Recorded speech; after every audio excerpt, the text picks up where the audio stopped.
Joining me now before Monday Night Football with the New Orleans Saints coming off of their bye week, going to Seattle. No easy assignment there, obviously, on a Monday night from the New Orleans Saints on the Mercedes-Benz Vans phone line, linebacker Demario Davis. How are you, sir?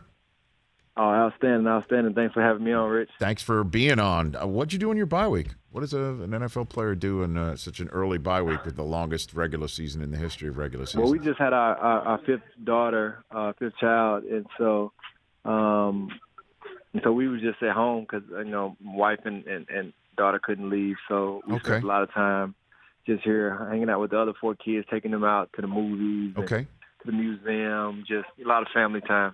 So are you saying, if I picked that up correctly, you're a perfect 5 for 5 on daughters? Or No, I meant fifth child, fourth daughter. Oh. We got four girls, one boy. Oh, so you're outnumbered. You're surrounded. Let's be honest here. Oh, yeah. But the girl dad is the great Demario Davis. Yeah, but he got it mad. We had two boys first, okay? My wife and I, we had two boys first, and she turns to me, she goes, "You need to be a girl dad. We need a girl." I'm like, "Really?" She says, "Really?" And being a girl dad is the greatest thing of all time. It's everything, brother. It is everything. Because when a girl says something to you, it's a wrap. It doesn't matter what it is. It's a total wrap. Oh, yeah. They keep you wrapped around their finger now. Okay, so you've got 5 kids, and that's not a bye week at all. My God, that's work. I mean, what?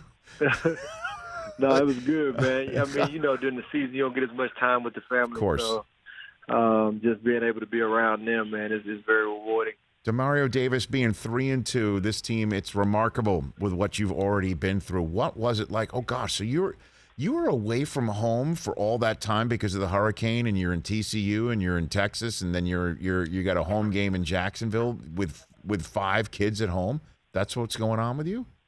That's what happened? Yeah, man. And that was an interesting dynamic, man. My wife was pregnant during that time, and they evacuated with us to Dallas. And so we had 4 and a pregnant mom at that time. And then they came back a little bit earlier than we did as a team. It was a lot of transition going on in that time. And I think everybody was kind of going through it together. And so it brought us closer as a team. That's what I was going to say. What was that like? What was that like, the beginning of the season for you guys? Oh, man, I think it was like for us, like an extended training camp. It was like we never really got out of training camp because it happened right at the last preseason game. And so from there we had to pick up and go. And so we had all been together all that time and had to continue in that mode. And then the season was starting. And in this league, nobody cares about your problems. Some people kind of glad you got them. And so we had to dig deep and just find a way. And, we have a resilient team. It's a resilient city that we play for. And we just found a way to think about, all those back home that had it worse than we did, and play for them, and that helped us a lot during that time, and we've just got to continue that mindset. Demario Davis here before Monday Night Football with his Saints taking on the Seahawks in a big Week 7 finale. What's it been like to watch Jameis take the reins here, Demario? Oh man, it's been phenomenal. It's been phenomenal when you look at him and his history. Just a very talented player. Has always put up great numbers, and I think in this setup, it requires him to go to that next level in the efficiency department. That's what we need him to be highly efficient. And he's been that for us. That's kind of the formula for success for us, and he's done that in a great way. Kept us on track, managed the game, got in the red zone, scored points.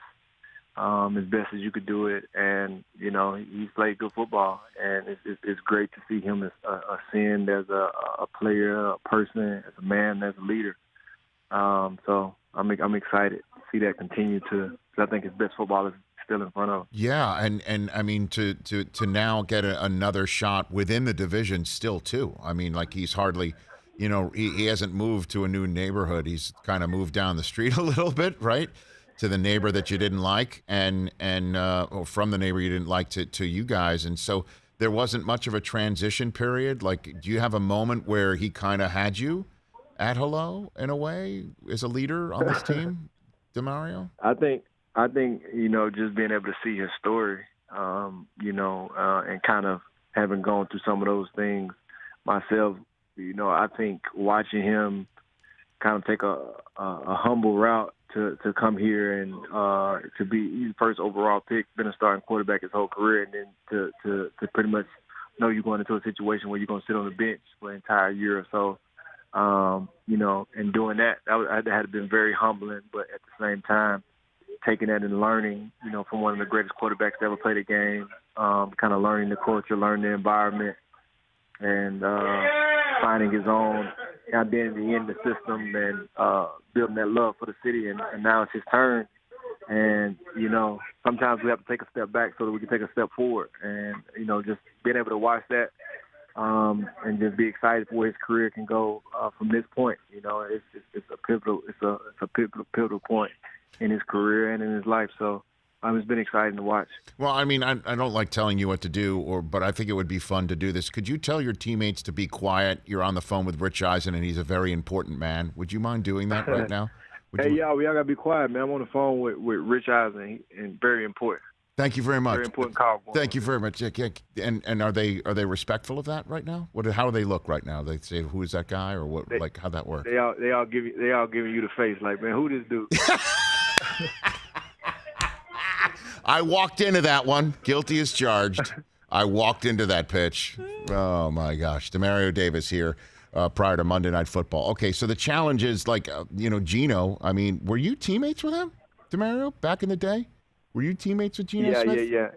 So you were there? Yeah, I played with him in New York. He was drafted while I was there. Right. Okay. So you know him, and I think he's in a new spot, and obviously, I think more of a grown ass man than obviously with the young guy than you saw drafted and all the craziness that was surrounding them there, and what an opportunity this is for him. What is your challenge with this defense taking on Geno Smith and a backup quarterback wanting to make, obviously, a name and a notch on his belt at your expense, Demario? Yeah, it's going to be a great challenge. He's had a phenomenal career.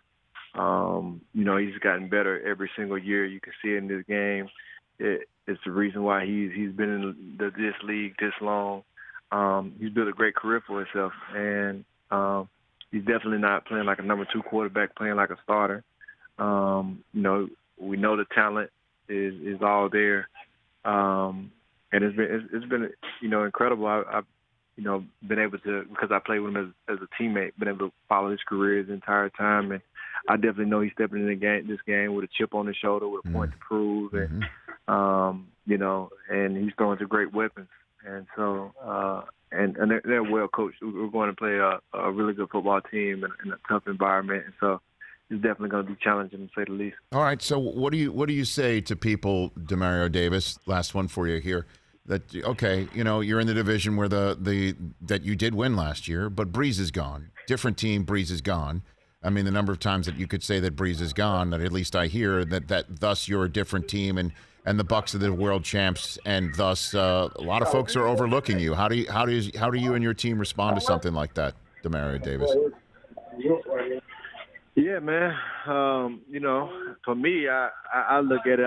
I've been underrated my whole life, and so the same people that call you a horse will call you a mule, and the same people call you a mule will call you a horse. And so you just gotta stay locked in and show up with a point to prove every day.